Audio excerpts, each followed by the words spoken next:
Hoy en día hay gente en nuestra sociedad que piensa que todas las cosas llegan a su vida porque las merece. Piensa que el aire que ha respirado esta mañana, él lo merecía. Piensa que el alimento, poco o mucho que haya en su mesa, él es lo suficientemente grande para merecerlo. Hoy habrá gente que piense que el hecho de estar escuchando la palabra del Señor, incluso en eso, él le da ventaja al Señor por encima de los demás, y no es así. El Señor tiene cuidado aún de las aves silvestres y viste a los lirios del campo, y lo hace por amor, por misericordia y no por nada a cambio. Y te puedo asegurar que dentro de todos los pensamientos que el hombre banal considera que merece, ninguno de ellos podría ser merecedor. Y si algo bien merecemos por nuestras transgresiones, por nuestras faltas, por nuestra necedad, si algo bien tenemos merecido, es el infierno. Y aún con ello el Señor extiende su misericordia y su amor, la tendencia de hacer lo bueno por quien no lo merece, dando a su Hijo Jesucristo en propiciación por nuestras faltas. Y eso sigue siendo misericordia. Así es que domingo a domingo nos reunimos como iglesia en Cristo, no para cumplir un rito religioso, no para pasar lista en nuestro currículum de creyentes, sino con una mentalidad y un conocimiento, una certeza, bajo un culto racional, de que no hay manera de agradecer tanta misericordia en nuestras vidas, y por mucho que hagamos, aún será insuficiente. Pero un corazón que ha comprendido la misericordia del Señor en su vida, no puede más que agradecer, no puede más que buscar ser agradable. Y hoy, como bien lo decía nuestro hermano David, hoy para el mundo es el Día del Padre, y para nosotros cada domingo sigue siendo el Día de nuestro Padre. Bajo las Escrituras, cada domingo es el día del Señor, no el día de tu diversión, no el día de tu linsojería en el oído, no el día en el que venga a hablarte para satisfacer tu carnalidad, sino el día del Señor. Y por tanto, las alabanzas son para Él y no para ti. La oración es para buscar su dirección y no la tuya.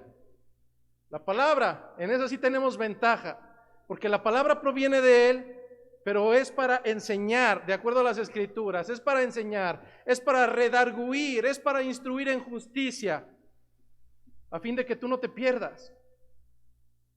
Porque ¿de qué le valdrá al hombre? ¿De qué le valdrá al ser humano ganar todas las riquezas, ganar todos los títulos del universo, si perderá su alma y estará por la eternidad en el lugar donde la llama no se apaga, donde el gusano nunca muere, donde el tormento será por la eternidad? Pero lejos de caminar en el Evangelio por el temor hacia un lugar de tormento, caminamos en el Evangelio por agradecimiento, por tanta misericordia de nuestro Señor. La gente allá afuera piensa que lo que alabamos es un crucifijo, que lo que alabamos es la muerte de un hombre, y no han comprendido el Evangelio. Porque lo que alabamos de nuestro Señor es que si bien alguno de ustedes puede morir por un justo, Él murió por los injustos. Él murió por la prostituta, por el narcotraficante, por el mentiroso, por el desobediente a los padres. Y todas esas son faltas, porque no hay pecadómetro. Por cuanto todos hemos transgredido la ley de Dios, todos merecemos el castigo eterno y la destitución de su presencia. Así es que no celebramos la muerte de un hombre, porque cualquiera pudiera morir por un hombre bueno. Alabamos y glorificamos a Dios porque dispuso el sacrificio perfecto, que aún sujetándose a la voluntad del Padre y no a la suya, murió en esa cruz. Pero la muerte es lo de menos, porque en esa cruz lo que tú y yo no pudimos ver es que la furia de un Dios vivo que requería el castigo por cada uno de nosotros se descargó totalmente sobre un hombre. Y en esa cruz el mismo Padre enmudeció, y nuestro Señor exclamó: Dios mío, ¿por qué me has abandonado? Hoy podemos comprender que Jesucristo murió en esa cruz, pero que aún con ello, toda la furia que debió de haber caído sobre ti y debió de haber caído sobre mí, la furia de cada uno de los escogidos, de los que el Padre entregó en sus manos, la recibió un solo hombre. Pero al final ese hombre pudo constatar que todo estaba consumado, que el pago había sido hecho y que por esa muerte, por esa cruz, por esa muerte, el velo fue rasgado en dos y aquella tela que dividía la presencia del Dios Altísimo de los hombres fue rota en dos, y ahora tú y yo podemos entrar delante de ese templo y directamente tener comunión con el Señor diciendo: Abba, Padre. Lo que más de 1500 años de tradición judocristiana no pudo hacer, tenían el temor de llamarle incluso Jehová y utilizaban cualquier otro atributo. A través de la muerte de Jesucristo, tú y yo podemos entrar delante de Él sin ningún intermediario. Dime si eso no será hermoso para agradecerlo cada domingo, en el cual no necesitamos intermediarios. Tenemos comunión directa para con Dios.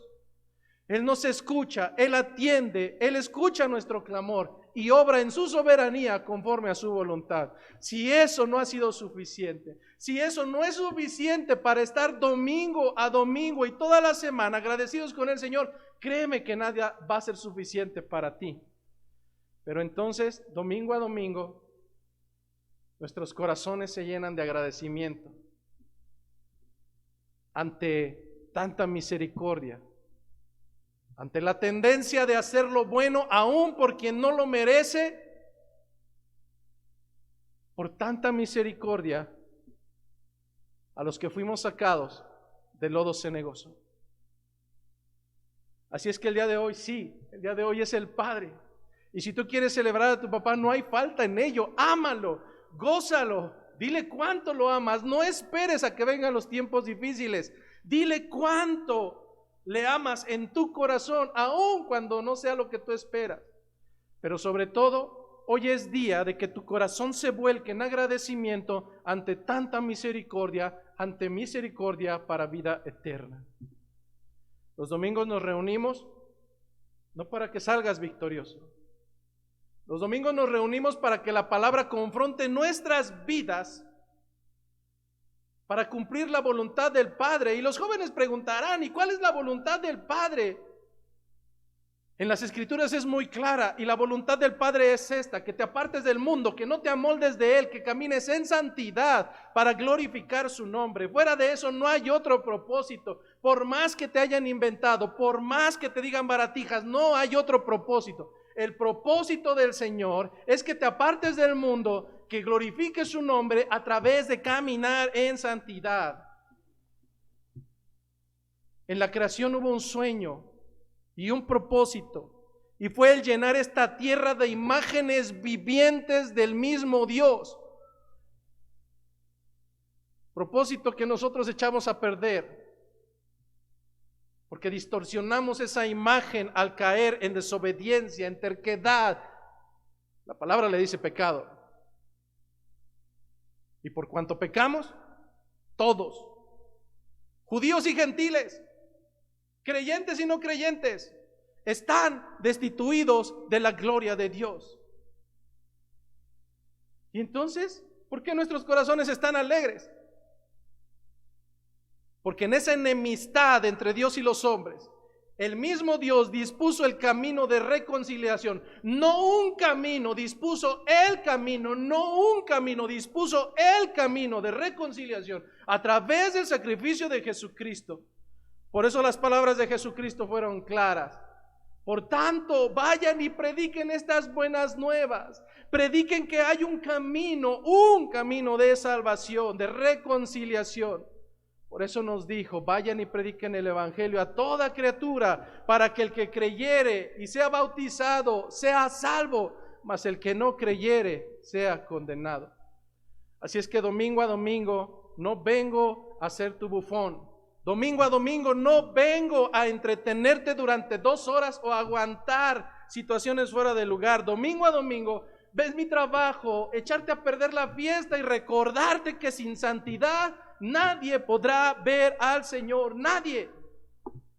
pues cosa inmunda no entrará en su presencia. En otros lugares te habrán dicho que todos somos hijos de Dios. Las escrituras dicen que no, que hay hijos de Dios, que hay hijos del diablo, que hay unos que son hijos y otros que son bastardos, que hay hijos de Dios y hay criaturas de Dios. Así es que no todos irán al cielo, sino aquellos que han sido predestinados desde antes de la fundación del mundo, los cuales el Padre le entregó a Jesucristo para morir por ellos. Aquellos los cuales sus pecados han sido redimidos a través de la cruz. Aquellos cuya evidencia es amarle con todo su corazón, con toda su alma, con todo su ser y no solamente con su lengua. Por eso domingo a domingo nos reunimos a escuchar su palabra y no la mía. Por eso domingo a domingo llevamos un orden. Porque si escogiera un tema al azar, tal vez te pegaría muy duro, porque mi necio corazón buscaría amoldar la predicación a la situación de la iglesia. Pero no, entonces llevamos un orden cronológico. Llevamos más de un año, 4 meses escudriñando el libro de Mateo y aún vamos en el capítulo 14. Y ha sido un viaje delicioso en el cual el Señor nos ha confrontado, nos ha hecho salir de aquí hechos añicos, nos ha confrontado en nuestras faltas, nos ha denigrado, nos ha hecho polvo. ¿Para hacernos sentir mal? Sí. Para recordar que sin santidad nadie podrá verlo.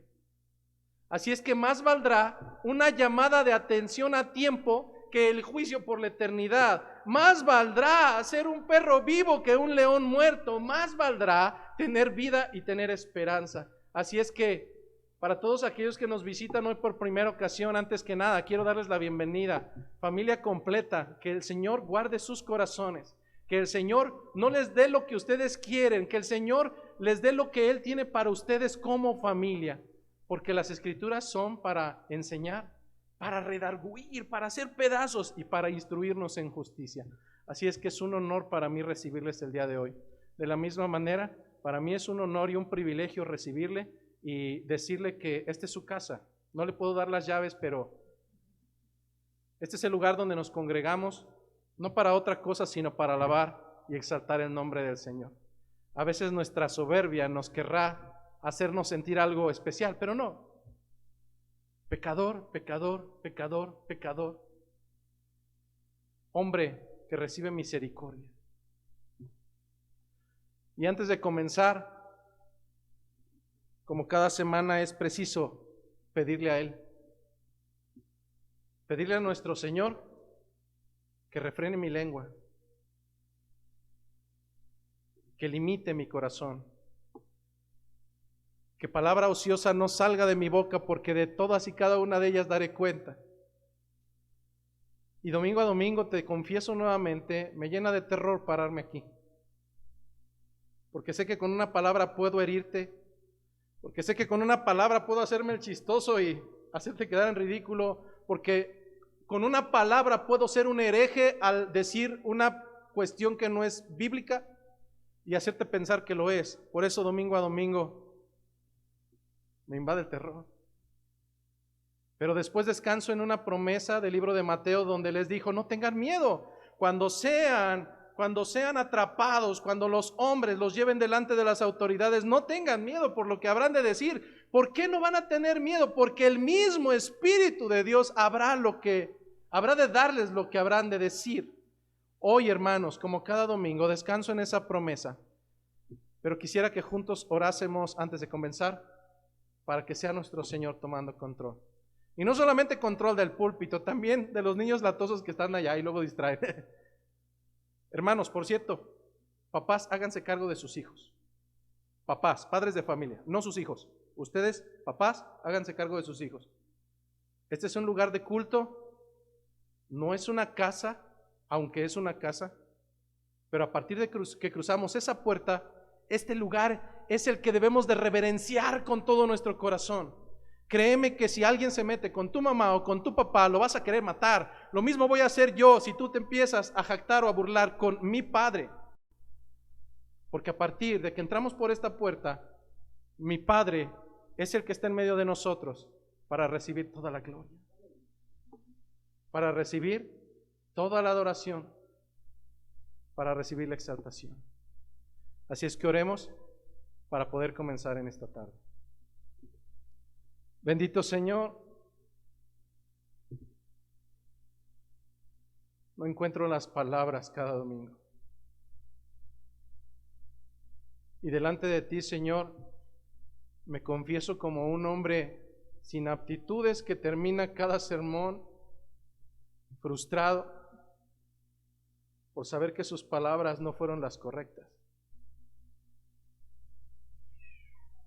Pero al mismo tiempo me gozo porque sé que todo está bajo tu control y tu soberanía. Así es que en esta mañana, en esta tarde, Señor, yo te pido que seas tú actuando como bajo la solicitud de aquel profeta que sabía que su boca era inmunda. Yo te pido, Señor, pon carbones encendidos en mis labios. A partir de este momento, Señor, toma control de todo pensamiento mío. Limita las vanas intenciones de mi corazón y toma control de lo que haya de exponerse.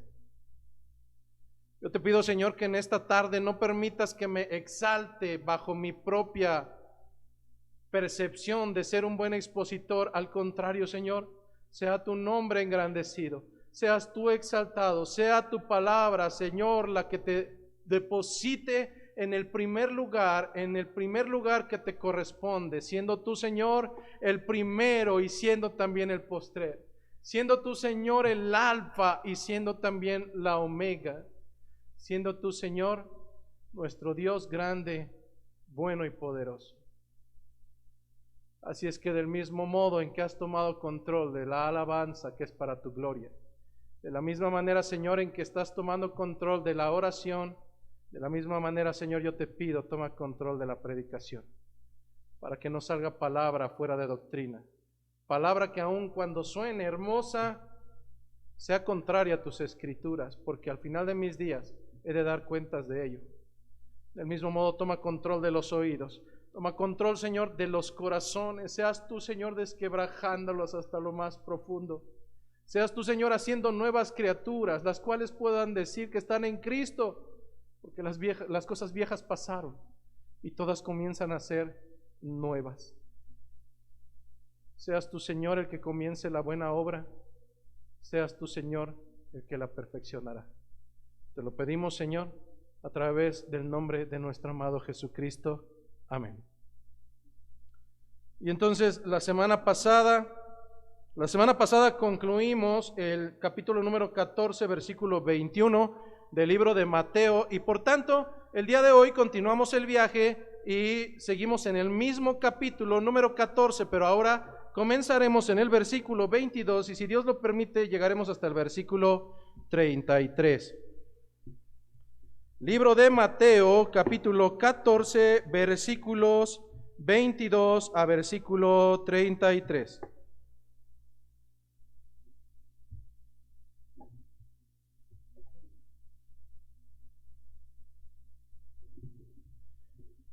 Dice la palabra del Señor. Enseguida, Jesús hizo a sus discípulos entrar en la barca e ir delante de él a la otra ribera, entre que tanto que él despedía a la multitud. Despedida la multitud, subió al monte a orar aparte, y cuando llegó la noche, estaba allí solo. Y ya la barca estaba en medio del mar, azotada por las olas, porque el viento era contrario. Mas a la cuarta vigilia de la noche, Jesús vino a ellos andando sobre el mar, y los discípulos, viéndole andar sobre el mar, se turbaron diciendo: ¡un fantasma! Y dieron voces de miedo, pero enseguida Jesús les habló diciendo: tened ánimo, soy yo, no temáis. Entonces le respondió Pedro y dijo: Señor, si eres tú, manda que yo vaya a ti sobre las aguas. Y él le dijo: ven. Y descendiendo Pedro de la barca, andaba sobre las aguas para ir a Jesús. Pero al ver el fuerte viento, tuvo miedo y comenzando a hundirse, dio voces diciendo: Señor, sálvame. Al momento Jesús extendió la mano, le tomó a él y le dijo: hombre de poca fe, ¿por qué dudaste? Y cuando ellos subieron en la barca, se calmó el viento. Entonces los que estaban en la barca vinieron y le adoraron, diciendo: verdaderamente, verdaderamente eres Hijo de Dios. Esta es palabra de nuestro Señor. Al igual que en ocasiones pasadas, una característica peculiar del libro de Mateo es la característica de estar narrando una porción de las Escrituras. Y la ventaja que tenemos en cuanto a esto es que regularmente y en ocasiones habrá dos textos o tres paralelos más. ¿A qué nos referimos con un texto paralelo? Nos referimos a otro segmento en las Escrituras, usualmente en los Evangelios, el cual narrará la misma historia, tal vez añadiendo un poco más de datos. En el caso del día de hoy no es una excepción, y entonces el texto base, que es Mateo 14, 22 al 33, tiene un libro paralelo o un texto paralelo, el cual podrás encontrar, si gustas anotarlo para que cuando salgas lo revises. El segundo texto paralelo será el libro de Marcos capítulo 6, versículos 45 a versículos 52. Marcos capítulo 6, versículo 45 a versículo 52, pero además también el buen Juan nos estará aportando un poco de información en el tercer texto paralelo, el cual vas a poder encontrar en el libro de Juan capítulo 6, versículo 15 a versículo 21. Libro de Juan capítulo 6, versículo 15 a versículo 21. Entonces, el día de hoy estaremos contrastando tres puntos. El primero de ellos, y los tres puntos van a ser contrapuestos, ya que dentro de la historia va a haber un primer punto en el cual nosotros vamos a poder contrastar a los discípulos sin Jesús, pero también lo podremos contrastar en un segundo momento cuando los discípulos se encuentran nuevamente con Jesús. Cualquiera de nosotros pudiera pensar que es lo mismo. No es lo mismo. No es lo mismo ser un discípulo de Jesús y que Jesús esté presente a ser un discípulo de Jesús y que Jesús no esté presente. El primer punto que estaremos desarrollando a lo largo de esta exposición será esa contraposición. El segundo punto que estaremos viendo a lo largo de esta exposición será la contraposición, por un lado, entre la tensión que puede causar la tormenta en nuestras vidas, la tensión que puede causar la tormenta en nuestras vidas, y la vamos a contrastar contra la confianza en medio de la tormenta que podemos tener como creyentes. Por un lado, la tensión a causa de la tormenta, si alguien nos puede ayudar a abrir, la tensión a causa de la tormenta, y por otro lado la confianza aún en medio de la tormenta. Y finalmente, estaremos contrastando dos conceptos que puede haber en la vida de cualquier creyente, y ninguno de nosotros estará exento de pasar por momentos de duda, y eso no nos hace reprobados delante de Dios. Estaremos contrastando un segmento que es la duda en contraposición con la adoración, dos elementos que estarán presentes en tu vida y que ninguno de ellos te hace super saiyajin por encima de los demás, pero que veremos a la luz de las Escrituras de qué estamos hablando. En ese sentido, comencemos con las Escrituras. El versículo número 22 del texto base nos dice, y aquí comenzaremos a ver la primera escena acerca de los discípulos sin Jesús. El versículo número 22 nos dice que enseguida Jesús hizo a sus discípulos entrar en la barca, ir delante de él a la otra ribera, entre tanto que él se despedía de la multitud. ¿Qué tiene de extraordinario esto? Acabamos de terminar la semana pasada la narración de uno de los milagros más fastuosos que la gente puede hablar acerca de Jesucristo. Un hombre que estando en medio de la multitud, en vez de despedirla, pide que se quede para varias cosas, para hablarles acerca del reino, para enseñarles acerca de los misterios del reino, pero sobre todo para mostrar su poderío. El Señor se glorifica en medio de estas situaciones. Así es que la semana pasada veíamos cómo mientras los discípulos le daban consejo a Jesucristo diciéndole: ya que se vayan, ya despídelos, mira que ya está anocheciendo. El Señor les dijo: ellos no tienen necesidad de irse.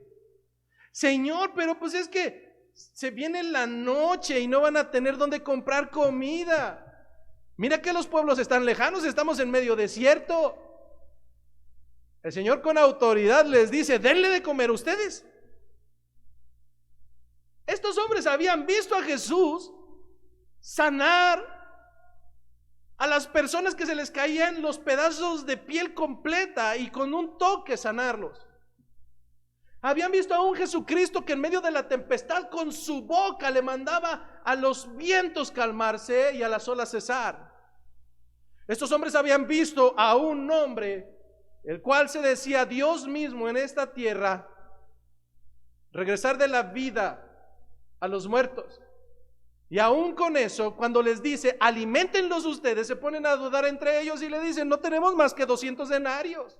Esto no alcanzará para alimentar a todos estos hombres, pues los hemos sentado de 50 en 50 y al menos los hombres suman más de 5,000. Lo único que tenemos son unos cuantos peces, unos cuantos panes, y nosotros nos imaginamos las teleras o los bollos, nos imaginamos los baguettes. La traducción de panes en ese segmento de la escritura se refiere a esas pequeñas tortillas sin levadura.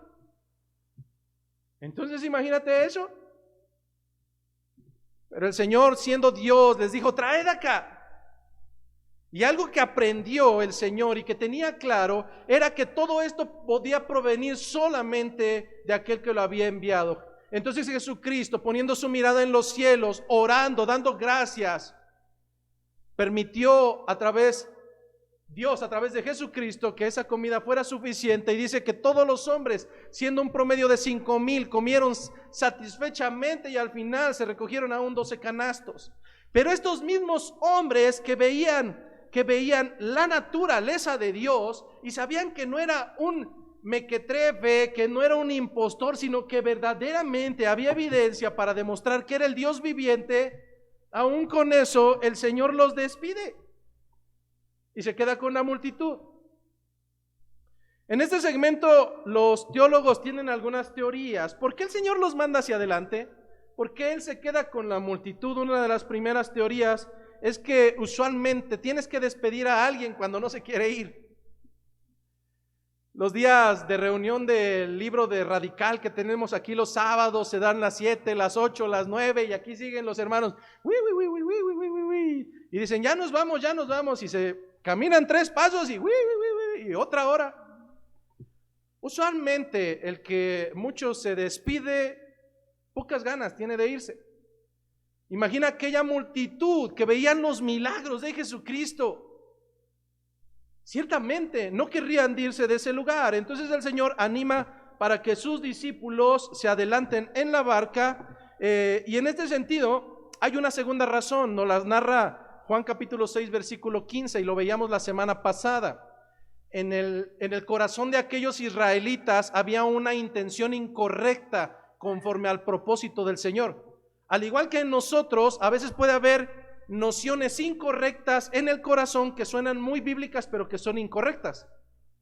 Pues bien, en la intención de aquellos judíos había la intención de que Jesucristo fuera su Rey y su Señor, pero no de la manera espiritual como bíblicamente lo tenemos en mente, sino como un Rey que venía a libertar a su pueblo a espada, haciendo añicos a aquellos malvados romanos. Mas esto no era el propósito de Dios.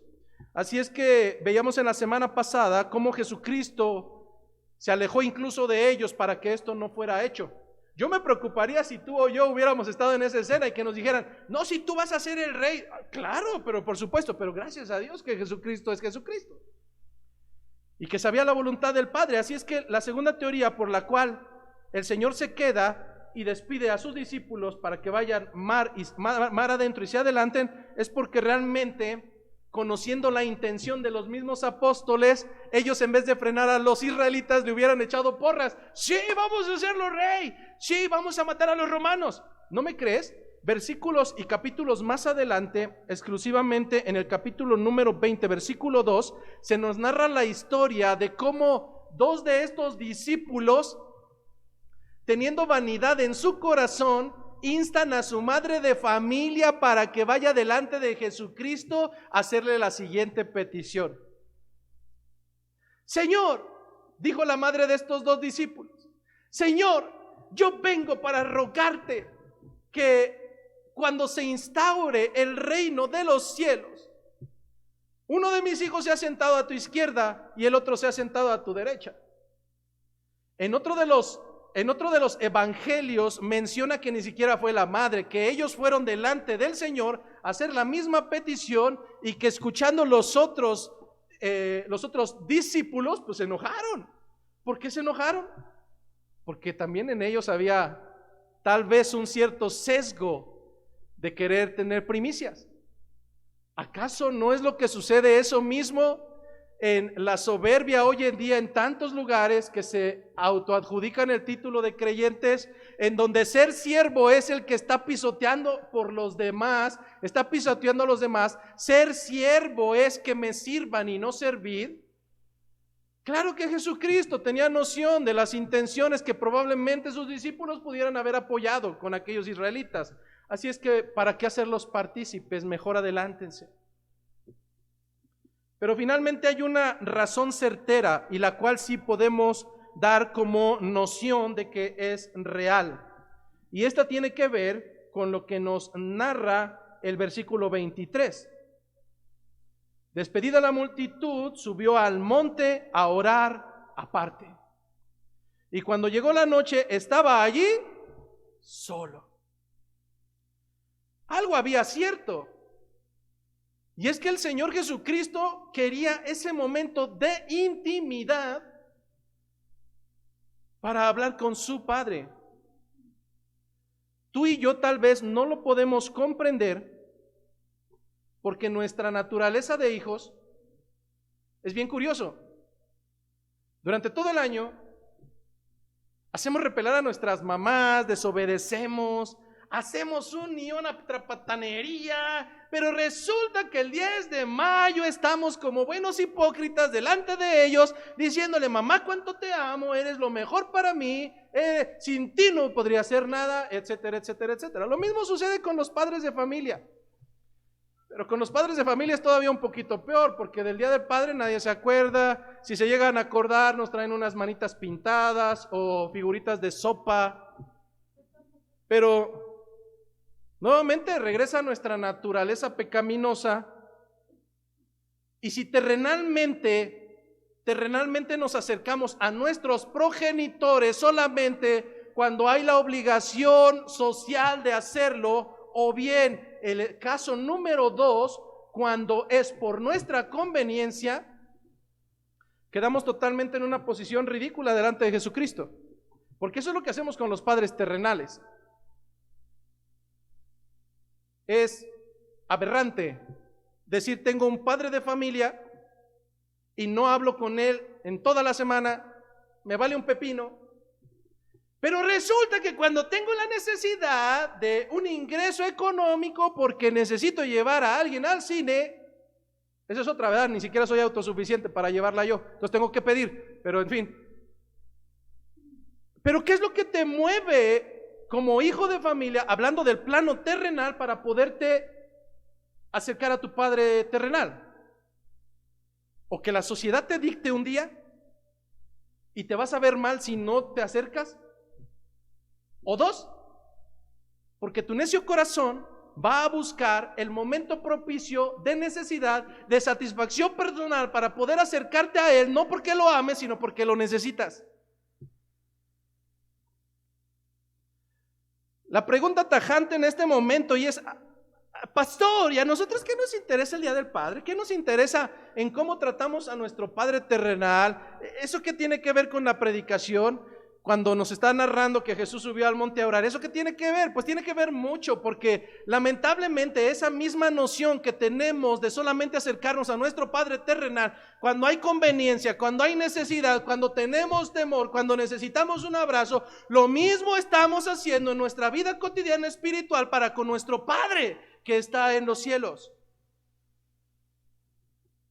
Si algo tenemos que aprender en esta tarde es la característica peculiar de Jesucristo, la necesidad total de orar de manera constante, de buscar la dirección de su Padre, de contarle su sentir, de derramarse con lágrimas delante de Él por desesperación. Pero esta es una de las características que deberíamos de pedir tener nosotros de Él. La semana pasada, bajo vergüenza, veíamos el concepto de la compasión, como siendo un atributo de Dios. Jesucristo tenía ese atributo de Dios. Lamentablemente la cadena se rompía porque el atributo de compasión de Dios lo tenía Jesucristo y era compasivo, pero al llegar a sus vanos discípulos, los discípulos no mostraban un gramo de compasión. Lo mismo tenemos en cuanto a la oración. El radio con línea directa, sin intermediarios, para poder hablar con nuestro Dios, con nuestro Padre, sin necesidad de un obstáculo, y lo malgastamos, porque solamente voy a Él cuando tengo una necesidad, cuando tengo miedo, cuando viene la tormenta, cuando la desesperación me está consumiendo, y entonces vuelvo a ser, bajo mi misma naturaleza, aquel niño malcriado que solamente busca el amor para sí mismo y no el amor que proclama para Dios con todo su corazón. Con tristeza nos vamos dando cuenta cómo el traje de discípulos nos queda tan grande, pero al igual que la semana pasada, el Señor nos contrastaba con la característica de falta de misericordia. Yo doy gracias al Señor porque saliendo de este culto, varios de ustedes se pusieron en práctica para demostrar que también contamos con esa característica de compasión. Y mi corazón se alegró en el Dios de mi salvación. Así es que la característica, la segunda característica y el atributo de nuestro Señor Jesucristo es que Él oraba, buscaba cualquier momento propicio. Despedida la multitud, subió al monte a orar aparte, y cuando llegó la noche estaba aún allí solo. Así es que Jesucristo oraba en todo tiempo, oraba en compañía, oraba solo, buscaba la voz de su Señor, buscaba la voz en todo momento. A veces pensamos que orar es un rito religioso aburrido, fastidioso, algo que es una carga. Llega la hora de la comida y le digo, ¿quién va a orar? Que ore Juan, que ore Pepito. No, a mí ya me tocó, ora tú. ¿Acaso es un castigo? ¿Acaso es una vergüenza dirigirse hacia nuestro Padre? Es el mayor privilegio que pudieras tener. Generaciones de israelitas no lo tuvieron y tú que lo tienes lo desperdicias. Es una pena. Jesucristo lo comprendía bien. Desperdiciar la oración, desperdiciar esa intimidad con Dios es igual de ridículo que el que seas un soldado, especie Rambo, te suelten en media isla donde no conoces nada, no llevas mapa, no llevas una dirección, no llevas brújula, no sabes dónde estás y lo único que te dan es un radio, pero ese radio tiene comunicación con tu capitán. El capitán en sus manos tiene el mapa, el capitán sabe e incluso tiene detector de movimientos y te dirá cuando están cerca de atacarte, pero tú eres soberbio, tú eres necio, tú eres testarudo y dices, tengo el radio, pero no me importa. Yo soy suficiente. ¿Acaso tengo que preguntarle a Él? ¿Acaso no tengo experiencia en mi vida? ¿Acaso no soy el propio creador de mi futuro? Y esa propia necedad te lleva a que caigas en mano de los enemigos, a que caigas en medio del barranco, a que caigas en el resultado no del odio de Dios, sino en el resultado de tu propia necedad, y que después entonces sí quieras prender el radio llorando como bebé, dando lástima, cuando el radio siempre estuvo ahí, cuando pudiste haber pedido dirección a cada instante, cuando la brújula estaba disponible para que no cayeras en el abismo. Si algo podemos imitar el día de hoy, segunda característica o atributo de Jesucristo, es esa necesidad palpable de buscar la dirección de su Padre. Jesucristo, en uno de los capítulos del libro de Juan, que de verdad te lo recomiendo, el capítulo número 17 del libro de Juan, es una oración completita, desde el versículo primero hasta el último. Es una oración extraordinaria, te va a extasiar, porque a través de esa oración, que es larga en comparación de lo que hacemos tú y yo, Jesucristo a lo largo de 26 versículos promedio orará al menos por 3 cosas diferentes. Jesucristo orará del versículo 1 al versículo 5 por sí mismo, porque Él es el encargado, Él es el medio para traer la salvación. Y entonces encontrarás a un Jesucristo orando de la siguiente manera, versículo 4: yo te he glorificado, Señor, en la tierra. ¿Cuántos de ustedes pueden decir al final de sus días eso? Yo te he glorificado, Señor. Yo te he glorificado en la tierra, he acabado la obra que me diste que hiciese. Ahora pues, Padre, glorifícame tú al lado tuyo con aquella gloria que tuve contigo antes que el mundo fuese. Pero ¿sabes? Jesucristo, siendo Dios, pudo haber seguido orando por sí mismo, porque Él es Dios. Pero no lo hizo así. Jesucristo, versículos más adelante en el mismo capítulo, del versículo 6 hasta el versículo 19, es una porción más grande. Jesucristo ora por sus apóstoles, Jesucristo ora por los suyos, con palabras similares a estas. Versículo 9: yo ruego por ellos. Yo no ruego por el mundo, yo ruego por ellos. No ruego por el mundo, sino por los que tú, Dios, me diste, porque son tuyos. Y podríamos decir que Padre, el Señor oró por Él, oró por los suyos. ¿Y qué pasa por el resto? Bueno, David, el Señor también oró por ti en ese momento. Jacqueline, el Señor también oró en ese capítulo por ti. También por ti. Del versículo 20 al 26, Jesucristo ora por toda su amada iglesia. Ora por su amada esposa. Aún sin haber nacido, hermano, el Señor estaba orando por ti y te tenía en su mente. El Señor dice las siguientes palabras en el versículo 20: mas no ruego solamente por estos. No solamente ruego por estos, sino también por los que han de creer en mí por la palabra de ellos. En ese momento Jesucristo estaba orando no solamente por esos discípulos, sino por los que habrían de venir por las palabras de ellos. El Señor no solamente estaba orando por ti, el Señor estaba orando por los que habrán de venir por tus palabras. Así es que no. Jesucristo no subió al monte cuando no estudió y después dijo: Señor, haz que pase mi examen. No, estudié. El Señor no subió al monte después de alcoholizarse durante años y años y decir: Señor, que no me llegue la cirrosis. No. Tienes que comprender que un mal hábito del creyente es que a veces, por los resultados de nuestro pecado, agarramos de inmediato el radio que jamás agarramos y ahora queremos suplicar por misericordia cuando nunca conocimos a ese Dios, cuando nuestra vida siempre estuvo apartada. Pero lo que vemos en Jesucristo es, al menos que en ese tiempo, en esta descripción de las Escrituras, Él despidió a la gente, despidió a sus discípulos porque quería un momento estar a solas para tener intimidad con su Dios, para orar. ¿Cuánto tiempo oras? No me des un número. Pero si está por debajo, y a lo mejor voy a decir alguna tontería, pero si está por debajo de 2 horas y media, estás mal. ¿Cuánto tiempo tienes intimidad con el Señor a diario? Si está por debajo de 2 horas y media, eso es ridículo. En primera, porque le dedicas más a las redes sociales. Y en segunda, porque a veces nos vemos muy bíblicos y decimos: al Señor solamente le voy a dar mi 10%. Bien, el 10% de tu tiempo de las 24 horas, al menos son 2 horas con 40 minutos y ni eso estás dedicándole al Señor. Así es que es vergonzoso.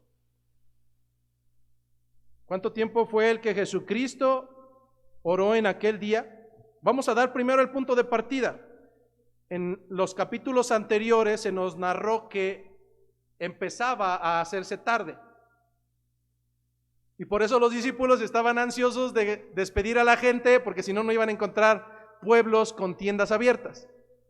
Usualmente eso era un promedio de las 5 o 6 de la tarde. Entonces pongamos un intermedio entre que 5 o 6 de la tarde Jesucristo estaba despidiendo a la gente para quedarse solo, subir al monte y comenzar a orar. Este es el primer punto de partida, 6 horas de la tarde promedio. Versículo 24 nos dice que ya la barca estaba en medio del mar, azotada por las olas porque el viento era contrario. La barca ya estaba en medio del mar con los discípulos, pero además de estar en medio del mar, estaba siendo azotada por el viento que era contrario. ¡Qué escenario tan hermoso! Aun cuando algunos de ellos eran pescadores, habían nacido en el mar, estás en la noche, adentro del mar, en una barca y estás siendo azotada. Si cuando ves las películas dices, ¡ay, quita eso, quita eso! Ahora si estuvieras ahí, estarías mal. ¿Qué es lo que sucede? ¿A qué distancia estaba? Mateo no nos dice a qué distancia ya estaban en el mar, solamente nos dice que estaban en medio del mar, pero quien sí nos da un dato es Juan capítulo 6, versículo 19. Juan capítulo 6, versículo 19 nos dice que estaban como a 25 o 30 estadios.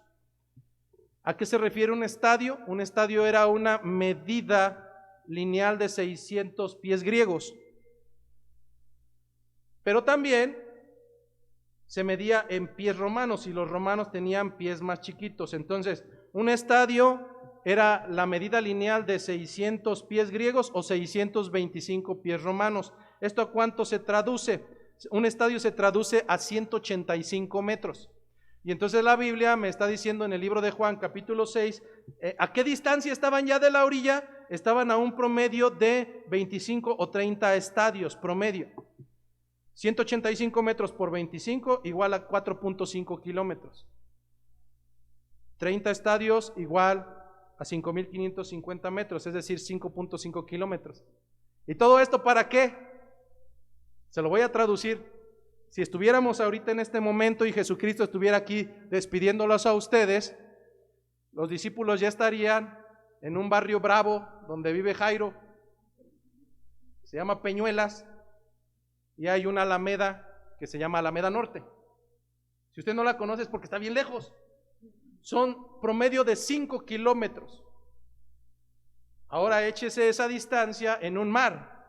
Jesucristo está aquí y los discípulos ni se alcanzan a ver porque están a 5.5 kilómetros promedio. Entonces, el Señor está hasta allá, estoy en medio de la tempestad, es de noche, no veo nada y esto sacude el mar. ¿Acaso voy a estar alabando al Señor? No. Algún soberbio entre nosotros nos dirá, pues ¿qué no tenía fe o qué? Si yo estuviera ahí, yo sí tendría. No, no es cierto, usted ya estaría miado. Se lo aseguro, de verdad, se lo aseguro. Usted ya estaría orinado y llorando. Así es que no saque la fe. A este hombre le dijo hombre de poca fe. Estos hombres estaban aterrorizados. Así es que los discípulos se encuentran en una escena de tempestad en medio del mar, eran azotados, pero además no estaba Jesucristo. Muchos de nosotros podemos comprender esa situación, aun cuando nos digamos creyentes. Porque creyente no es el que pega su pescadito en el carro. No. Creyente no es el que va por la calle con su Biblia abajo del brazo y después la esconde en la mochila para que no lo vean. No, ese no es cristiano. En las Escrituras jamás se encontrará el concepto de cristiano de cuna. Eso es un invento, no existe. Las Escrituras me dicen que de modo que el que está en Cristo, nueva criatura es, las cosas viejas pasaron, aquí todas son hechas nuevas. Creyente es el que deposita su fe y la confianza en el sacrificio de Jesucristo y hay evidencia. Pero cuando tú y yo caminamos en medio del mar, a 5.5 kilómetros de alguien que no conocemos, la tormenta realmente nos va a llevar a entrar en desesperación. y a pensar que no hay una salida porque caminamos acerca de algo que no conocemos. Y viene la desesperación, y vienen las lágrimas, y viene la súplica de alguien que no hemos conocido. Señor, Señor, sálvame. La pregunta sería, ¿acaso no tenías un radio? ¿Acaso no tenía línea directa? ¿Acaso no estaba abierto las 24 horas del día, los 365 días del año? Y ahora que estás en medio de la tempestad, ¿ahora sí te acuerdas del radio? Es vergonzoso. Porque busco al Señor cuando quiero un celular nuevo. Busco al Señor cuando están a punto de correrme de mi trabajo. Busco al Señor cuando no encuentro trabajo. Busco al Señor cuando trastoca lo que más amo. Y entonces la tempestad comienza, pero el Señor no está ahí. Se encuentra a una distancia muy lejana. No solamente porque Él no ha salido a buscarte, sino que a través de las Escrituras ninguno de nosotros le buscó, porque ni quiere, pero además no puede. La doctrina de yo salí a buscar al Señor o yo encontré al Señor, yo le preguntaría, ¿que el Señor estaba perdido? No, el perdido eras tú. Yo acepté al Señor en mi corazón. Las Escrituras me dicen, hasta me trabo, hermano. Las Escrituras me dicen, como está escrito, no hay justo ni aún uno, no hay quien entienda, no hay quien busque a Dios. Todos se desviaron a una, se hicieron inútiles, no hay quien haga lo bueno, no hay ni siquiera uno. Romanos 3, 10 al 12.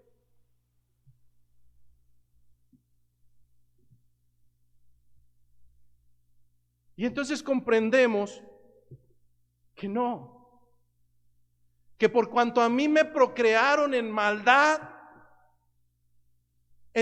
fui procreado y así nací.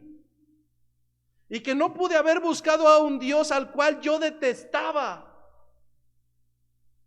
Y que aun cuando mi pensamiento me lleva a pensar, valga la redundancia, porque perverso es el corazón y engañoso, cuando me dice, no, sí, tú buscabas al Señor, acuérdate que ibas a la iglesia y te persinabas, acuérdate que ibas a Chalma, bueno, buscarías cualquier otra cosa, pero no al Dios bíblico que requiere santidad, no al Dios bíblico que requiere obediencia, no al Dios bíblico que no acepta compartir a su esposa cual ramera. No, el Señor bíblico demanda santidad, demanda fidelidad. Muy probablemente tengo que desengañarte que tal vez en algún momento al que tú pensabas que buscabas no era más que otro títere que tú mismo construiste en tu cabeza y que permitía lo que tu corazón perverso anhelaba. Es que mi Dios sí permitía que me embriagara y que terminara tirado y vergonzoso. Es que mi Dios sí permitía que tuviera intimidad con mi comadre o con cualquiera que no fuera mi esposa. No, discúlpame, esos títeres no les podemos llamar Dios. Esos son dioses con D minúsculas, dioses paganos que el hombre crea bajo su propia intención, bajo su perverso corazón para manipular su vida, pero al final de los días será desconcertante. Me preguntaban en la semana, ¿cómo puedo saber si soy trigo o soy cizaña? No lo puedes saber. En primera, porque no es tu trabajo, y en segunda, te puedo asegurar que al final de los días, en los cielos, verás gente que jurabas y perjurabas que no estaría ahí. Y entonces dirás, ay, Sansón, no, yo no dije nada. Pero también buscarás a tu alrededor y no encontrarás a aquellos que alzaban sus manos y se veían tan sublimes y hablaban tan hermoso. Probablemente será así. ¿Y usted cómo puede decir esa herejía? No la digo yo. El libro de Mateo nos lo recuerda cuando dicen, Señor, Señor, en tu nombre. ¿Qué les digo? Ellos estaban seguros. Ellos estaban totalmente seguros de que iban a entrar, tenían ya el pie adentro, habían expuesto, habían sanado, habían expulsado demonios en el nombre de Jesucristo, pero el Señor les dijo: ¿quién eres? ¿Quién eres? Yo no te conozco, aparten de mí a este que es un hacedor de maldad. Así es que estamos aquí por su misericordia. Los discípulos no podían salir a buscar a Jesucristo, estaban muy lejos, había tempestad. Si intentaban salir a buscar a Jesucristo, se iban a hundir, lo mismo que sucede en la vida espiritual. Descansamos bajo la primicia, bajo el postulado de que Él nos amó primero. Él nos amó primero cuando no había una sola razón para que Él nos amara. Dicen las Escrituras que Él nos amó primero. Esta pregunta nos llena de continuo y me la hacen muchos de ustedes: hermano, ¿qué vio el Señor en nosotros para amarnos? Yo le diría, más bien te puedo decir 100,000 razones para que no se hubiera fijado en ti, porque eres asqueroso, al igual que todos los hombres, como trapos de inmundicia. Pero entonces el versículo 25 me dice doctrinalmente: mas a la cuarta vigilia de la noche, Jesús vino a ellos. ¿Quién fue? Ellos dijeron: Señor, ahí vamos. No. Mas a la cuarta vigilia de la noche Jesús vino a ellos andando sobre el mar. Hace aproximadamente 10 minutos dimos un dato de un horario promedio en que Jesucristo quedó para ir solo a orar. Hablábamos de ¿qué hora? De las... No, a las 6. No, todos están giritos. Bueno, el primer dato es que era un promedio de las 6 de la tarde, pero ahora viene algo interesante. Las Escrituras no solamente se tienen que leer, las Escrituras se tienen que escudriñar. Versículo 25, mas a la cuarta vigilia de la noche. ¿Qué quiere decir la cuarta vigilia de la noche? Yo que ustedes mejor ni decían nada, porque yo pienso, ahí le va la verdad, para que no lo agarren en batea y al rato le digan analfabeta bíblico. Los romanos tenían el hábito de dividir la noche en 4 vigilias. Dependiendo de la vigilia, se referían a cierto horario de la noche. El primer horario de la vigilia o la primer vigilia abarcaba de las 6 de la tarde a las 9 de la noche, de las 18 a las 21 horas. 13, 14, 15, 16, 17, 18. De las 6 a las 9 de la noche. La segunda vigilia abarcaba de las 21 a las 24 horas, es decir, de las 9 a la medianoche. La tercera vigilia, cuando usted encuentre en las Escrituras, la tercera vigilia se refiere el horario que comprende las 24 horas y las 3 de la mañana. Y finalmente la cuarta vigilia se refiere al horario que comprende entre las 3 de la madrugada y las 6 de la mañana. Entonces, es algo muy peculiar. Primero, Jesucristo se apartó para orar, estar a solas, subir al monte y tener intimidad con el Señor. Cualquiera diría de nosotros que subió y dijo: Señor, dame dirección en este día, haz tu voluntad, amén, y boom, vámonos. No, eso lo haces tú. Eso lo haces tú. El Señor subió alrededor del horario en el que estaba anocheciendo, que se ocultaba el sol, lo narran los versículos anteriores al día de hoy, y entonces nos está diciendo que no fue sino hasta la cuarta vigilia. No fue sino hasta la cuarta vigilia cuando Jesucristo salió en búsqueda y vino a los suyos andando sobre el mar. Aquí viene lo interesante, porque si estamos hablando del promedio de las 6 de la tarde, ponle 7 de la tarde, en la cual el Señor comenzó a orar, se está acercando a los discípulos al menos a las 3 de la mañana. ¿Cuántas horas hay ahí?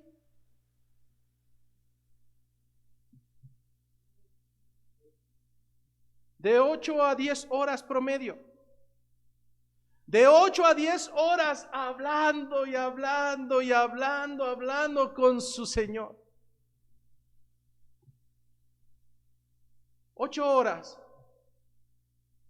No sé cuántas veces lo has pasado, pero terrenalmente cuando Estás con una persona agradable, que te escucha, que te hace sentir bien. Puedes pasar horas y horas y horas y horas y no te quieres ir. Un promedio de 8 horas en que el Señor estuvo con intimidad hasta que vino la cuarta vigilia de la noche y entonces va para con los suyos. Hermanos, mi anhelo, mi oración para el Señor es que nosotros no solamente seamos discípulos de lengua, que seamos aquellos discípulos que se gozan, que se extasían en la presencia de su Señor y que no pueden parar, que el tiempo parece poco para estar con su Señor. Mi anhelo sería que dejemos de ser esos patanes que corren por conveniencia a tomar el radio cuando ya no ven otra salida y cuando han visto al Señor de lejos pero no le han conocido, y ahora sí, cuando hay una necesidad, cuando la tempestad me está sumiendo, ahora sí me acuerdo que hay un Dios que jamás vi y que nunca me interesó tener cerca y que además me burlaba de él cada que me hablaban. Si hay una segunda característica que tenemos que imitar de nuestro Señor, es que Él, siendo aún Dios, tenía esa necesidad de tener comunión con su Padre, cuanto más nosotros. Cuando las Escrituras se refieren a orar sin cesar, no quiere decir que vayas como los depresivos, hablando solo, pero que aproveches cualquier momento del día. Si vas manejando, alaba a tu Señor. Si estás en la fila esperando a que despachen las tortillas, habla con tu Señor. Si las cosas van bien, si todo está extraordinario, antes de que llegue la soberbia y pienses que todo es a causa de tu lindo rostro, alaba al Señor para que ese día no llegue. Porque a veces pensaremos, cuando no conocemos el Evangelio, cuando no conocemos las Escrituras, pensamos que las tormentas o son un castigo de Dios, o las tormentas son el abandono de Dios, o las tormentas son los demonios que tengo porque no, y lo único que estamos demostrando es nuestro analfabetismo bíblico, porque somos perezosos para instruirnos en las Escrituras, y entonces repetimos cualquier barbaridad, cualquier herejía que escuchamos en cualquier lado y que no tiene un fundamento. Las tormentas no son un castigo de Dios. Las tormentas no son el abandono de Dios. Las tormentas no son el demonio y el enemigo que hizo, no. Aún las tormentas llegarán a tu vida porque Dios es soberano, porque Él lo quiere, porque a Él lo place y porque a Él lo permite. Pero además las tormentas, seas gentil o seas creyente, las tormentas llegarán a tu vida sí o sí. Las tormentas llegarán a tu vida y los momentos de desesperación y los momentos en los que quieras aventarte de un puente van a llegar sí o sí, seas creyente o seas gentil, pero la diferencia estriba en si el Señor está en tu barca o si el Señor se encuentra lejano porque no te interesa que se acerque a ella. No es lo mismo. Mientras el mundo se desespera en una lancha porque la tormenta lo está destrozando y no para de llorar y su confianza está en las manos de los hombres, el creyente pasa por la misma tempestad, por la misma situación, pero la diferencia es que su confianza está en el Señor. Y su mirada no se aparta de Él. Y que duele, sí, claro que va a doler. Y que habrá lágrimas, claro que las habrá. Pero descansamos y reposamos sobre el entendimiento de que la tormenta sí o sí será el medio propicio para que el Señor se glorifique en esta tierra. La cuarta vigilia, entre las 3 y las 6 de la mañana, para los que hemos trabajado terceros turnos, sabrás que a las 3 de la mañana Aun cuando estés en una ciudad, no se ve nada.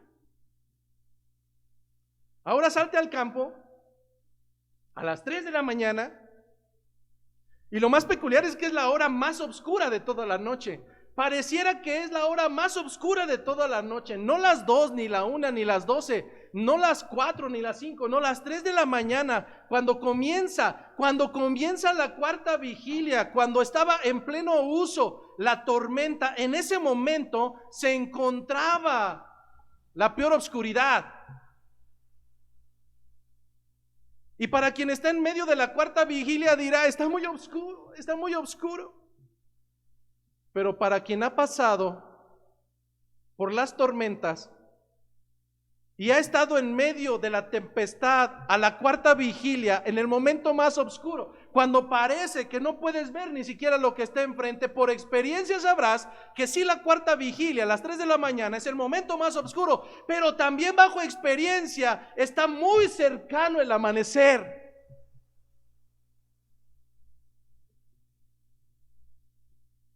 Para los que han experimentado la cuarta vigilia en sus vidas, cuando más oscuro está, es cuando más pronto está por amanecer.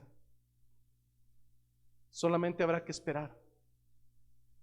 Solamente habrá que esperar. Y en este caso, los discípulos, si bien se turbaron, dijeron: un fantasma. Nuestra soberbia nos puede llevar a decir lo que ya habíamos dicho, ¿no? ¿Cómo que un fantasma? ¿Pues acaso no eran creyentes o qué? Bueno, tú y yo hemos dicho otra serie de barbajanadas, muy similares o peores. Cuando llega la tormenta, nuestra boca está muy suelta para decir: de seguro hay un pecado oculto. ¿Qué habrá hecho? Pues ya saben, pues no que es creyente. ¿Cuántas veces no hemos sido partícipes del: no, es que el Señor me dijo que tu casa está endemoniada y que algo... ¿Eso es bíblico? No, eso es una payasada antibíblica. ¿Cuántos de nosotros no hemos caído en el error de: se fue la luz, ¡ay, el enemigo! ¿Me tropecé? ¿El enemigo? De verdad. A veces queremos juzgar a los discípulos cuando nosotros estamos que rebotamos. Y en este sentido, solo damos cuenta de nuestra falta de lectura bíblica. No conocemos doctrina. Pero para un verdadero creyente que conoce las Escrituras, comprenderá que aún la tormenta más oscura, la más desastrosa, hermanos Lima, la tormenta más desastrosa para un verdadero creyente sabrá que esa será la más propicia para que Dios sea glorificado. No, Dios no los abandonó. No, no hay pecado oculto. Pero algo que su hermano dijo en esta última semana fue cierto. Era necesario que Dios lo quebrantara. Hasta el día de hoy no he conocido un verdadero creyente que no haya tenido que ser quebrantado, humillado y llevado hasta lo sumo para reconocer que en él no hay capacidades, que en él no hay habilidades, que no hay carismas y que todo depende de la soberanía de Dios. Hasta el día de hoy no he visto un solo creyente, uno solo, que no haya sido llevado hasta los límites de sus fuerzas, hasta la contraposición de lo que digan los médicos, para que el Señor no lo quebrante y realmente le haga saber que Él es inútil, que es insuficiente y que solamente su gracia nos basta. Hasta el día de hoy, joven, te quiero advertir que este no es un camino de chocolates, que este no es un camino, un mundo de caramelo, que sí o sí, seas creyente o no seas creyente, un día tu vida va a ser trastocada y vas a pasar por la tormenta, pero te quiero decir que no es lo mismo, nunca ha sido lo mismo y jamás será lo mismo pasar la tormenta como los ingenuos que no tienen a Cristo, a tener la confianza, a tener la paz en medio de la tormenta porque el Señor está ahí.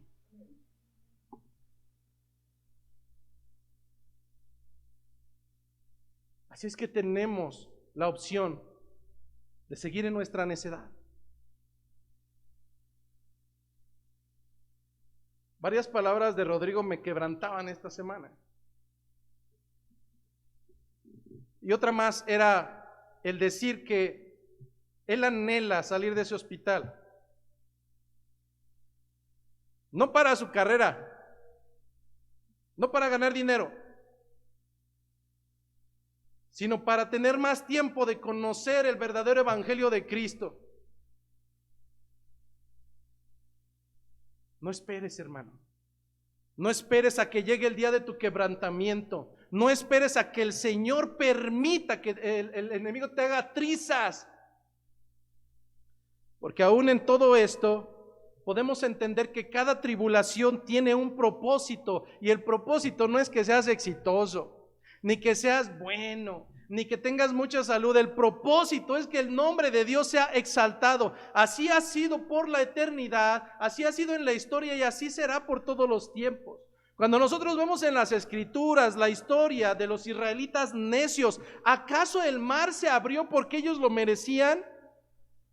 El mar se abrió para que vieran que iba delante de ellos un Dios glorioso que era capaz de librarlos de lo que en la lógica no podrían haber sido librados. Por detrás venían los egipcios para matarlos, por delante tenían un mar. ¿Acaso habría una salida lógica? Pero en medio de esa tormenta, en medio de ese sufrimiento, de esa desesperación, el mar se abre en dos para que el pueblo pase, pero no solo para eso, sino para que el nombre de Dios sea glorificado. ¿Acaso Sadrach, Mesach y Abed-Nego, la historia que se nos narra en el libro de Daniel, en los cuales no sucumbieron ante los ídolos falsos de Nabucodonosor, acaso fueron echados a un horno de fuego, el cual se pidió que se calentara 7 veces más, para que ellos fueran alabados al salir? Dijéramos: ay, San Sadrach, ay, San Mesach, ay, San Abed-Nego. No, no y no. El rey Nabucodonosor, después de que avientan a estos 3 jóvenes, empieza a cuestionar con los suyos y les dice: ¿acaso no fueron 3 hombres los que echamos dentro de ese horno? ¿Y cómo es que yo veo 4 y el cuarto tiene forma de hijo de Dios? Porque la gloria no era para el hombre. La gloria no ha sido para el hombre, y la gloria hoy en día no es para ninguno de ustedes. La gloria hoy sigue siendo para mi Señor, para mi Dios, para mi Salvador. Si Rodrigo sale, glorificaremos al Señor. Si Rodrigo no sale, glorificaremos al Señor. Si el Señor sana, glorifico el nombre del Señor. Si el Señor no sana, glorificaré el nombre del Señor. Nuestro amor no puede depender de nuestro contexto. Nuestro amor no depende de nuestra situación. Nuestro amor y nuestro agradecimiento es en relación a más grande regalo de salvación inmerecida para vida en eternidad. ¿Y qué si nos vamos de esta tierra? Gracias, Dios, porque esto era lo único que nos separaba de tu presencia. Un ingenuo dirá: no, que no se muera. Yo diría: es lo mejor que a mí me podría pasar, porque entonces ya no habrá más sufrimiento, no habrá más tristeza, no habrá más dolor. El mismo Señor enjugará mis lágrimas y estaré con Él por la eternidad. ¿Qué mejor lugar? Pero a veces, como seres humanos, en nuestra necedad pensamos que la tormenta es algo que el Señor nos trajo porque nos detesta. No. Aún tu padre, cuando te da unas buenas nalgadas, es porque te ama y no quiere que te conviertas en un barbaján. Desdichado el padre que no correcciona a sus hijos, porque el día de mañana Los veremos en un tutelar, visitándolos. O los estarán dejando en vergüenza, que a veces sucede aún cuando no han llegado al titular, a tutelar. Más vale la corrección a tiempo. Más vale la corrección a tiempo. Porque el día de mañana te van a dejar en vergüenza. De la misma manera, las Escrituras me dicen que a causa de nosotros el nombre de Dios es vituperado. Así es que mi oración es que el Señor nos traiga disciplina a cada uno de nosotros para que su nombre no sea vituperado. No es a causa de Él, es a causa de nosotros. En la historia bíblica, aún en el libro de los Hechos, el primer mártir de la cristiandad, el apóstol Esteban, después de que es arrestado por predicar el evangelio, y en el capítulo número 7 empieza a hablarles muy fuerte a los judíos. Los judíos sí dijeron: ay, no, sí tienes razón, ya vamos a convertirnos. No, dice que estos hombres, cada que él hablaba, rechinaban sus dientes y se enfurecían. A mí me ha pasado aquí cuando predico y veo a algunos que se van corriendo y... Pero eso es usualmente lo que sucede cuando confrontas el pecado. ¿Qué sucedió con Esteban? Dice en el libro de los Hechos, capítulo 7, versículo 57, entonces ellos, dando grandes voces, se tapaban los oídos y arremetieron a una contra él, y echándole fuera de la ciudad, le apedrearon. Y los testigos pusieron sus ropas a los pies de un joven que se llamaba Saulo. Y apedreaban a Esteban mientras él invocaba y decía: Señor Jesús, recibe mi espíritu. Y puesto de rodillas, clamó a gran voz: Señor, no les tomes en cuenta este pecado. Y habiéndolo dicho esto, durmió. ¿A dónde fue Esteban? A la presencia del Señor.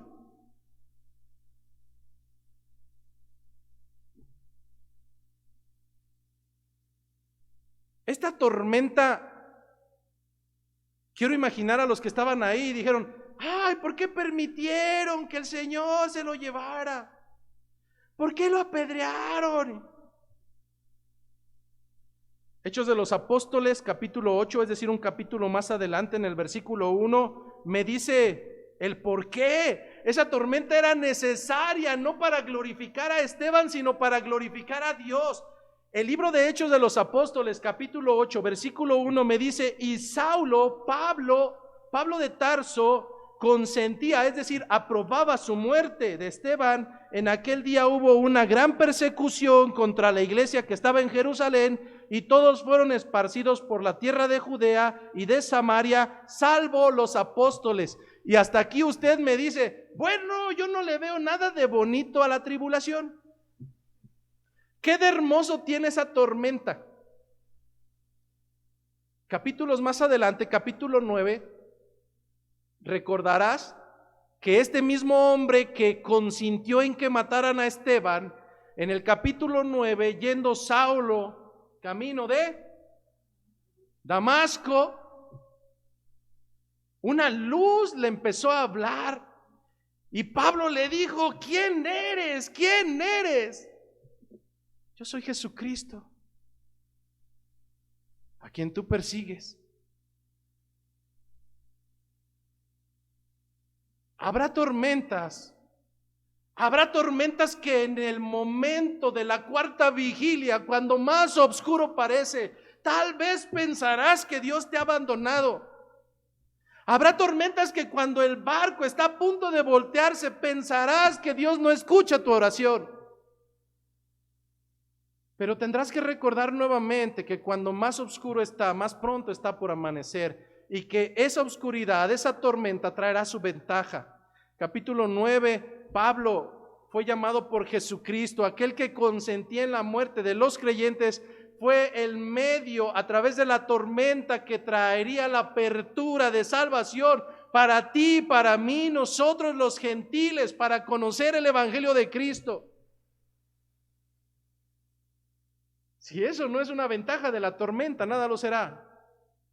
Pero de la misma manera, Las mismas escrituras me narran que aunque todos se dispersaron y los apóstoles se quedaron en Judea, después en el capítulo 8, versículo 4 me dice el resultado de la tormenta, es decir, la tormenta es fuerte, pero cuando cesa la tormenta, el agua que cayó empieza a dar crecimiento y empieza a traer vida. Hechos de los Apóstoles capítulo 8, versículo 4. Pero los que fueron esparcidos, lo primero que pudiéramos pensar, ay, qué malo que fueron esparcidos. No, el 8:4 me dice, pero los que fueron esparcidos iban por todas partes anunciando el evangelio. Si esa tormenta no hubiera llegado, ellos estarían en su zona de confort como tú y como yo. A veces será necesario que el Señor nos sacuda para sacarnos de nuestra quietud, de nuestro confort, donde nos sentimos a gustos. ¿Para qué? ¿Para ser victoriosos? No, nuevamente no, para que su nombre sea glorificado. En otras palabras, como resultado del sufrimiento de Esteban, la iglesia se multiplicó a través de toda Judea y de toda Samaria y posteriormente alrededor de todo el globo terráqueo. Así es que Dios, a través de esta tormenta, fue glorificado. Bueno, ese es un ejemplo, pero pónganos otro. Está bien, Job, un hombre recto delante de los ojos de Dios. ¿Acaso no llegó Satanás y cuando el Señor le dice, ¿no has contemplado a mi siervo Job? Y Satanás, padre de mentira, empieza a decir, pues claro, pues lo tienes chiqueado, pero permite. Y el Señor permitió. Así es que Job, teniendo riquezas, la tormenta le trajo que se murieran todos los que amaban. No uno, todos. Que todas sus pertenencias se acabaran. Que quedara sumido en la pobreza más grande que puede haber. Pero por si fuera poco aún, él seguía alabando al Señor, glorificando su nombre. Nuevamente el Señor le dice, ¿acaso no has considerado a mi siervo Job? Pues cómo no, si aún no tienes consentido, pero déjame que trastoque su integridad física y verás si no reniega contra ti. Entonces, de por sí la calamidad había llegado a la vida de Job, y aún el Señor permite que una sarna caiga sobre su cuerpo. Él no encontraba tranquilidad, ya había llagas en su cuerpo de tanto rascarse, como esos perros sarnosos que hay en la calle que ves que están a punto de morir.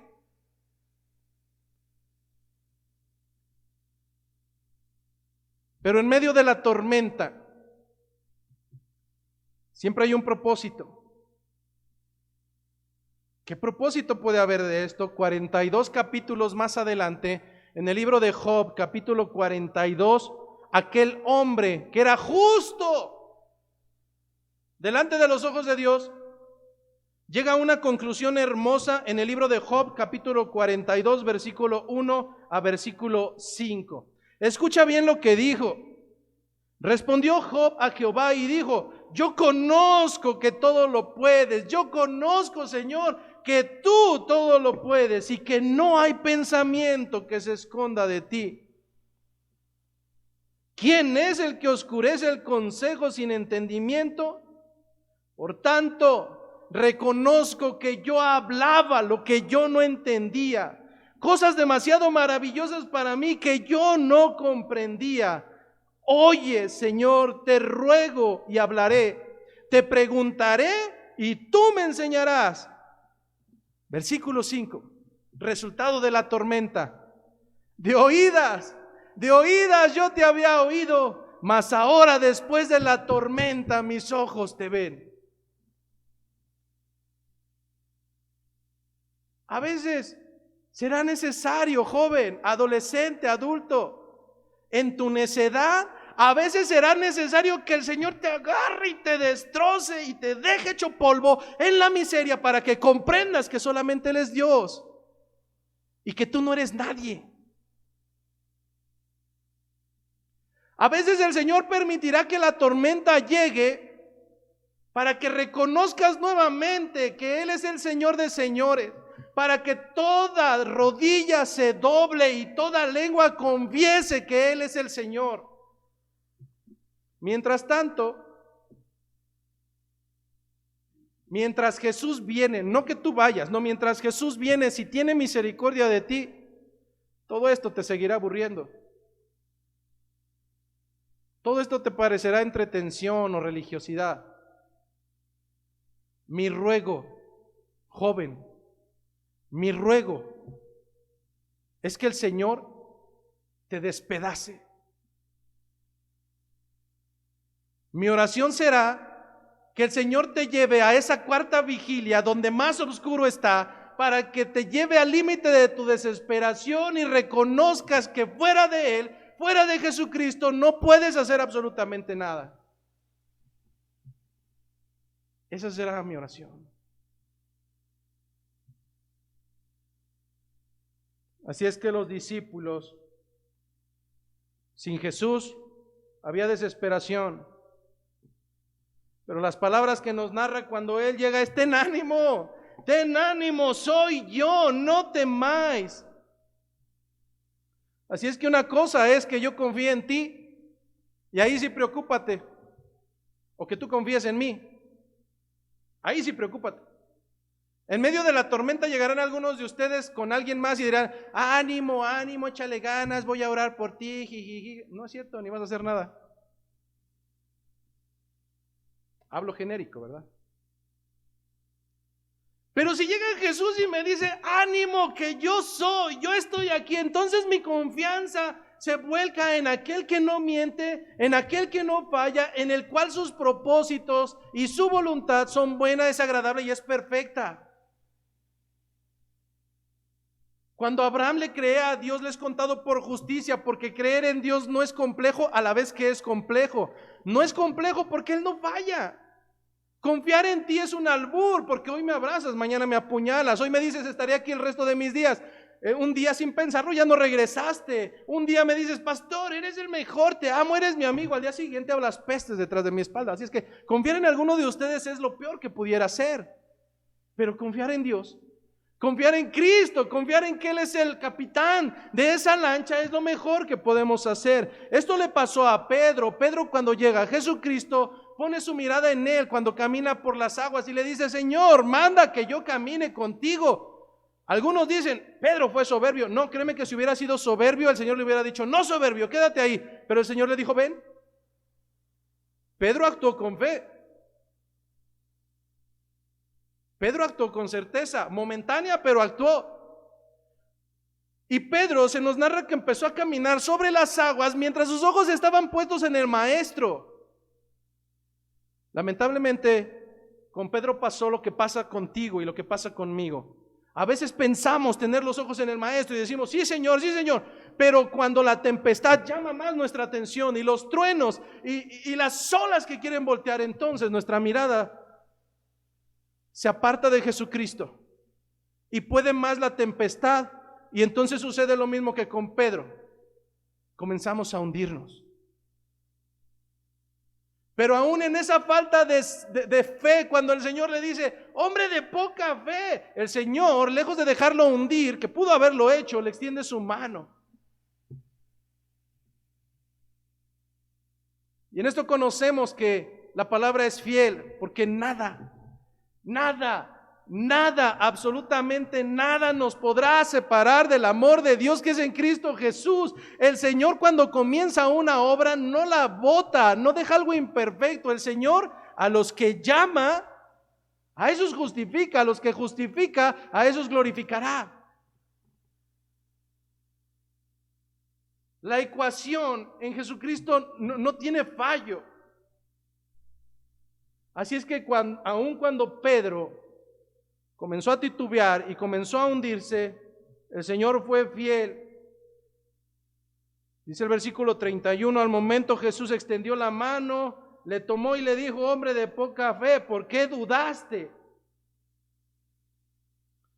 Pero quisiera culminar esta predicación diciendo que aun cuando pensemos que la tormenta se trata acerca de ti,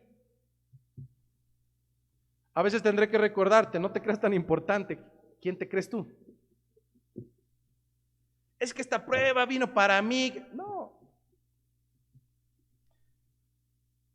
Quiero culminar con el ejemplo de nuestro hermano Rodrigo. Cualquiera de nosotros pudiera pensar, pobre Rodrigo, le está pasando muy mal, la prueba fue para él. Yo no dudo que la prueba, en parte, la dificultad, la tormenta, sea para sacudir ese corazón. Pero ¿sabes qué es lo que está sucediendo? Esa situación está trastocando fronteras, y la primera frontera que trastocó es que la prueba ni siquiera es para Rodrigo de manera directa, es para sus familiares.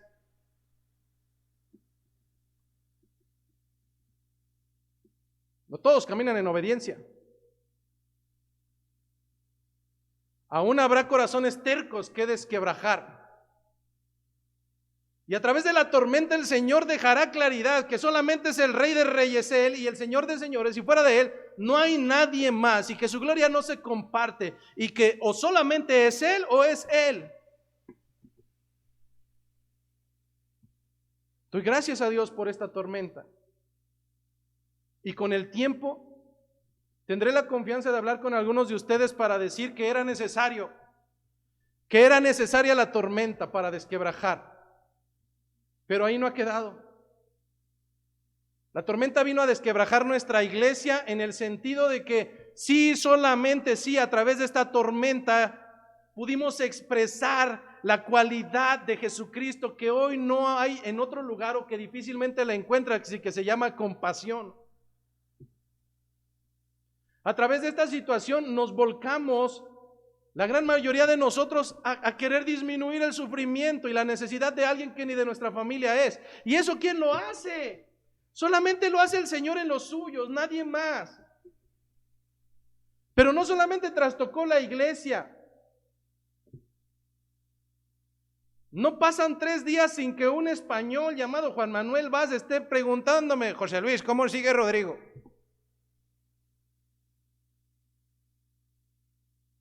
Porque sí o sí esta tormenta era necesaria, y al final de esta tormenta podremos dar cuenta que solamente el nombre de nuestro Señor será glorificado, no solamente en Querétaro, no solamente en Barcelona, sino alrededor del globo terráqueo. Porque Dios es Dios. Al principio de este proceso, ¿cuál fue el veredicto? Esto no tiene tratamiento. Esto sí o sí va a culminar de esta manera. Una semana después, ¿cuál fue el veredicto? Hay una posibilidad, una entre 3. Hoy lo iban a dar de alta, momentánea, pero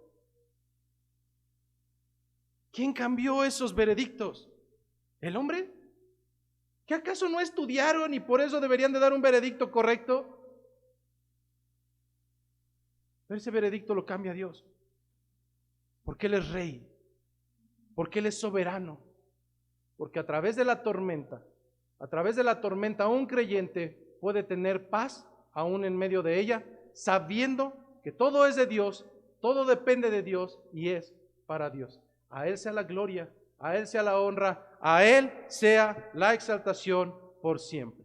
Que la gracia, la paz y la misericordia de nuestro Señor siga siendo con nosotros.